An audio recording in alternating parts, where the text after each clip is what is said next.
You think you don't need this, but you do. Today we are reviewing a Bluetooth headset.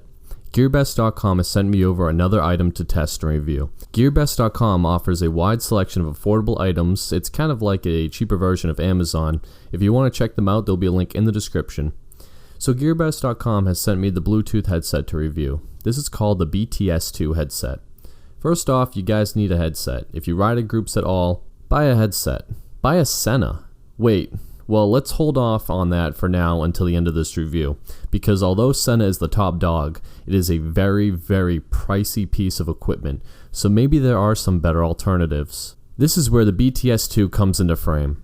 Let's quickly look at the specifications.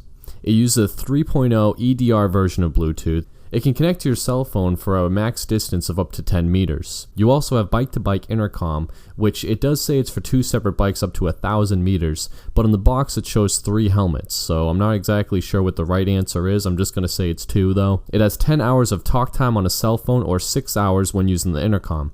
It can make phone calls, answer calls, reject calls, and end calls. It also has an FM radio function, and it cycles through music with a forward, backward, play, and pause button. And blah blah blah. If you want to see a full list of specifications, you can check the link in the description, but we gotta move on. The BT-S2 is made out of a rubbery material, and it is all black with a slight orange accent on the side. It's soft to the touch and sleek looking on the helmet. It features a phone button, a power intercom button, a plus button, and a minus button, which I assume is for volume. It has a charger/headset port, which is for the provided cable that will allow you to connect to an auxiliary input. Putting the device on your helmet is simple, and the directions do a fair job at explaining it. Although it's very intuitive, and if you end up needing more help, there's always the internet available for you. Now that I have attached the BT-S2 onto my helmet, it's time to connect it with my phone, and the process is easy. All you need to do is turn the BT on via the power button, and then turn on the Bluetooth on your phone and find the BT-S2 and hit the connect button. Once you hear the chime from the BT, you know that it's connected and ready to go. That's about as easy as it can get. So here is a sound quality test for the BT versus my Sena 20S.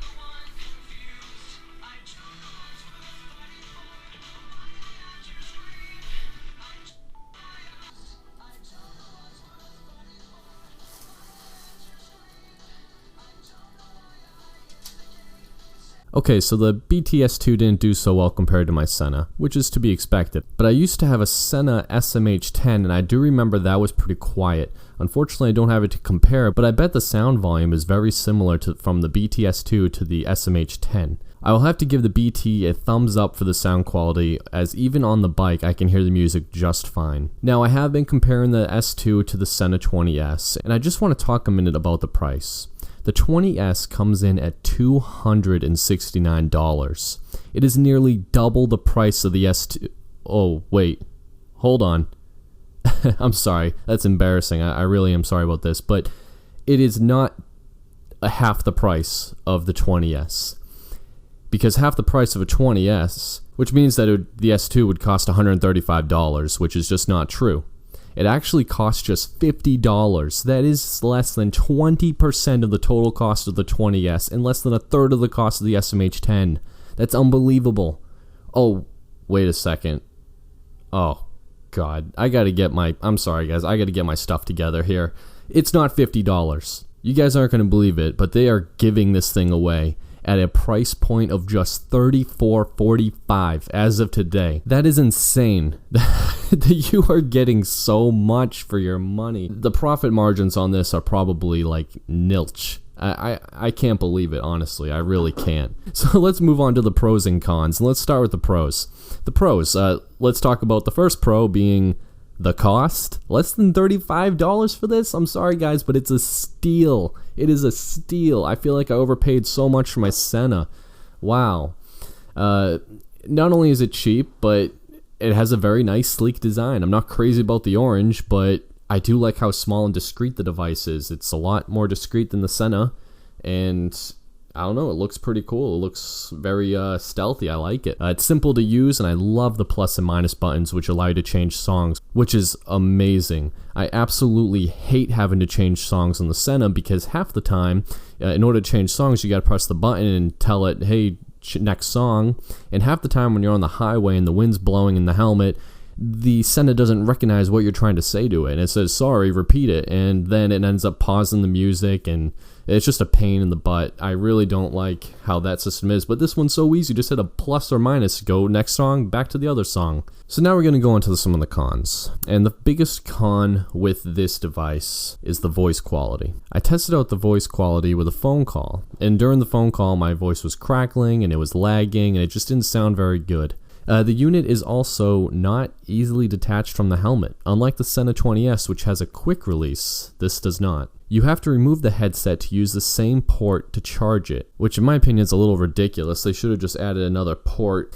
Now, I didn't get a chance to try the intercom feature because I only have one headset, but with the voice quality being so bad, I feel that the intercom feature would be pretty useless. However, again, take my advice with a grain of salt because I did not test that out. But again, the voice quality was god-awful. I couldn't see it improving using the intercom, but maybe it does. Read other reviews, not just mine. I'm seriously impressed with the music capabilities of this thing. I'm really blown away by the quality, and I love the buttons to change music so much. Please, Senna, please add buttons to change the music. I will pay an extra $100 for that feature. Now, although they do have those amazing music changing buttons, it does make it a little bit of a task to lower the volume. The Senna has a nice little volume spin wheel that you can quickly change the volume on. This you got to basically just hold a minus or a plus button to change the volume. But I do think that that is a better system than the Senna because how often are you changing the volume? I usually leave it on max the entire time, and the only time I ever turn it down is to talk to somebody, which is not very often.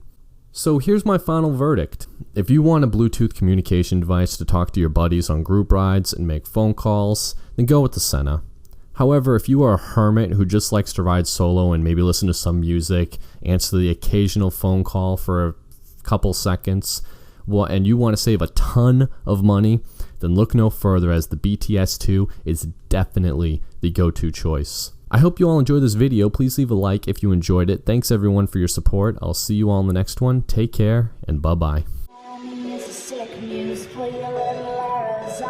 Let me live my life, the one I'd better lead.